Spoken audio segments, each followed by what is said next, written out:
Book of Heaven, Volume 4, December 27th, 1901. Jesus, the administer of the Most Holy Trinity to creatures, division among priests. It is needless to talk about my poor state, of how I have reduced myself. It would be like wanting to embitter and deepen the wounds of my soul.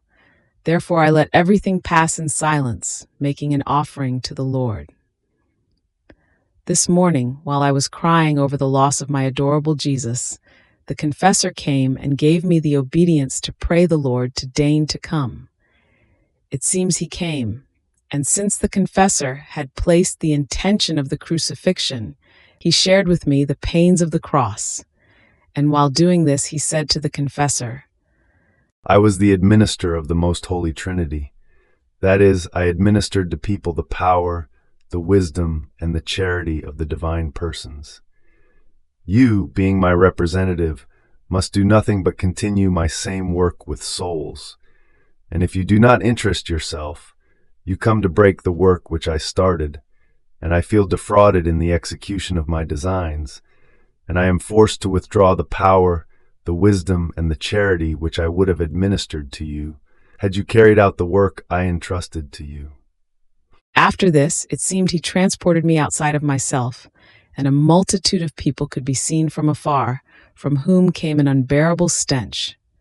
Jesus said, My daughter, what a division will priests cause among themselves!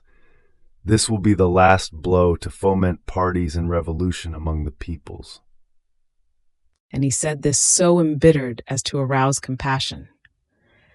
Then, after this, remembering about my state, I said to him, Tell me, my Lord, do you want me to have the obedience given to me to stop being in this state?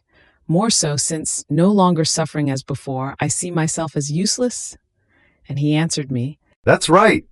But he was so very afflicted, and my heart was restless, as if I had not wanted him to tell me that.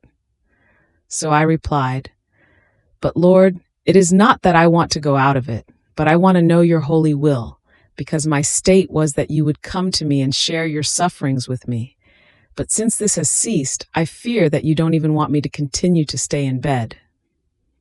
And Jesus, You are right, you are right.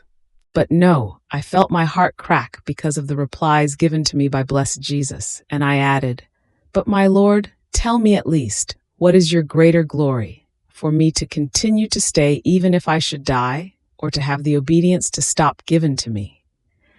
And Jesus, seeing that I would not quit, changed the subject himself by saying to me, My daughter, I feel offended by everyone. See, even devout souls have their eyes on scrutinizing whether something is sin or not. But as for amending themselves, rooting sin out, no, a sign that there is neither sorrow nor love, because sorrow and love are two most efficacious ointments which, applied to the soul, render her perfectly healed, each strengthening and fortifying the other more. But I was thinking about my poor position, and I wanted to repeat it again in order to know the will of the Lord with clarity. But Jesus disappeared from me, and I, returning inside myself, saw myself all confused as to what to do. So in order to be sure, I exposed everything to obedience, which wants me to continue to stay. May the will of the Lord be always done.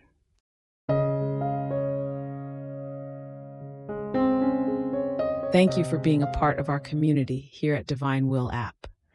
If you enjoy listening to Jesus's lessons on how to live in the divine will, please give this video a thumbs up. Your likes help us reach more souls yearning to live in the kingdom of the divine will. We'd love to hear your thoughts and reflections, so drop a comment below. Your insights not only enrich our community, but also inspire others on their spiritual journey. And don't forget to subscribe to our channel. By joining us, you're helping to spread the news of the kingdom of the divine will, so that together we can bring His kingdom to reign on earth as it is in heaven. In the divine will, always.